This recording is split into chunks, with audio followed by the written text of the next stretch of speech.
In a powerful display of regional unity and ambition, Ghana and Burkina Faso are charting a bold new path toward economic integration and shared prosperity. The recent high-level meeting between the Ghana Ports and Harbours Authority, GPHA, and a delegation from Burkina Faso signals more than just a diplomatic exchange. It represents a crucial step in redefining the future of trade in West Africa. As the two countries align their efforts around shared infrastructure and a unified trade vision, the Bankra Inland Port emerges as the heartbeat of a growing partnership that could reshape logistics, transform economies, and elevate living standards for millions across the Sahel region. Before we dive deeper into today's update, take a moment to like, share, and subscribe to the channel. Your support is key to helping us grow and reach more viewers like you. Don't forget to hit the notification bell so you never miss out on exciting updates. At the center of this transformative dialogue is the Acting Director General of the Ghana Ports and Harbours Authority, Brigadier General Paul Seidu Tanye-Kulono. Welcoming a delegation that included some of Burkina Faso's most prominent officials, led by Ghana's special envoy to the Alliance of Sahel States, Colonel Larry Gbevlo-Lartey, this gathering brought together voices from multiple sectors. Ministers of industry, energy, environment, and even Burkina Faso's ambassador to Ghana were all present, signaling the weight of this collaboration and the seriousness with which both countries are approaching this opportunity. What makes this initiative so compelling is not just the presence of top-level officials, but the tangible outcomes that are being pursued. Burkina Faso, a landlocked country with limited direct access to maritime trade routes, has long relied on Ghana's ports to facilitate its global commerce. Now, with fresh momentum and political will, that relationship is set to evolve into something far deeper. The Burkinabé delegation reaffirmed their commitment to using Ghana's ports, particularly Tema and Takoradi, as their primary gateways for international trade. This move positions Ghana as a vital lifeline for not just Burkina Faso, but for the entire Alliance of Sahel States, which includes Mali and Niger. Brigadier General Tanye-Kulono made it clear that this wasn't just another meeting filled with empty promises. His vision, rooted in action and backed by strategic plans, underscores the GPHA's commitment to regional trade facilitation. With plans already in motion to conduct reciprocal visits to Burkina Faso, Mali, and Niger, the GPHA aims to understand firsthand the specific challenges these countries face and tailor its services accordingly. This collaborative approach not only strengthens diplomatic ties, but also builds the foundation for long-term economic cooperation. One of the most pressing concerns in trade across Africa has always been the cost and delays associated with clearing goods.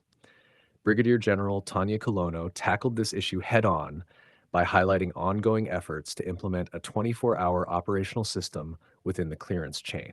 By coordinating with customs authorities and other stakeholders, the goal is to minimize delays, reduce bottlenecks, and ultimately lower the cost of doing business. Such a move is critical, especially when considering the competitive nature of global trade, where even a single day's delay can have cascading effects across supply chains. But while port efficiency is a vital cog in the wheel, the true game changer in this story lies inland in the Ashanti region of Ghana. The Bankra Inland Port, officially known as the Bankra Integrated Logistics Terminal, is a $330 million mega project designed to completely revolutionize how goods move from Ghana's coastal ports to its northern neighbors. Currently 82% complete as of early 2025, this inland port is not just a facility, it is a strategic masterstroke. Once operational, it will provide a seamless connection between Tema and Takoradi ports to the interior, drastically reducing transit times and costs for landlocked nations like Burkina Faso. Imagine a facility spanning over 400 acres, equipped with inland clearance depots, customs bonded and unbonded estates, commercial areas, and administrative complexes. Picture a logistics ecosystem that doesn't just move goods, but propels economies. That's what Bankra promises. It's not just about infrastructure. It's about empowerment. It's about creating a reliable, cost-effective route that lifts businesses, supports industries, and ultimately improves the quality of life for millions of West Africans. For Burkina Faso, this port is more than a trade route. It's a strategic ally. The ability to efficiently route goods through Bankra reduces the heavy dependence on coastal ports alone and unlocks new potential for growth in sectors ranging from agriculture to mining. The facility's location near Kumasi makes it a natural nexus point for trade, allowing goods to move northward with unprecedented efficiency, potentially even by rail in the near future. This is not just national development, it is regional transformation in the making. Colonel Ikom, Larry Gbevlo-Lartey, Ghana's special envoy to the Alliance of Sahel States, emphasized that this initiative is backed by the highest levels of political leadership. According to him, President John Dramani Mahama of Ghana, along with the heads of state from Burkina Faso, Mali, and Niger, are not merely discussing trade, they are envisioning a new era of unity. Their goal? To build robust bilateral relations that transcend politics and bring tangible benefits to the people. He urged all stakeholders to be proactive, not just in executing their duties, but also in contributing innovative ideas that can drive these initiatives forward. It's a call to action, and it's one that's resonating across the region. This strategic vision also dovetails with the objectives of the African Continental Free Trade Area, which is headquartered in Ghana.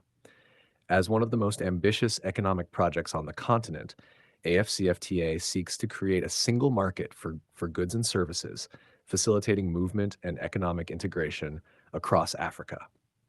The Bankra Inland Port, with its massive logistical capabilities, fits perfectly into this continental vision. It has the potential to serve not just Ghana and Burkina Faso, but the wider West African subregion, helping to harmonize trade standards, simplify customs procedures, and open up new corridors of economic opportunity. But beyond the policy documents and construction reports lies the real story, one of people, of potential, and of prosperity. For the truck driver who can now deliver cargo in less time. For the small business owner in Ouagadougou who gains quicker access to imported goods. For the Ghanaian entrepreneur who can now trade more competitively with partners across the Sahel. This partnership is about them. It's about building a future where geography is no longer a barrier, but a bridge. As the Bankra Inland Port nears the completion of its first phase, and as Ghana implements bold reforms like the 24-hour clearance system, what we are witnessing is a quiet revolution. A revolution not fought with weapons, but with cranes, policies, and partnerships. A revolution that could see Ghana emerge not just as a trade facilitator, but as the logistical heartbeat of West Africa. This is why the world should be paying attention, not because of the grandeur of the port itself, but because of the vision it represents.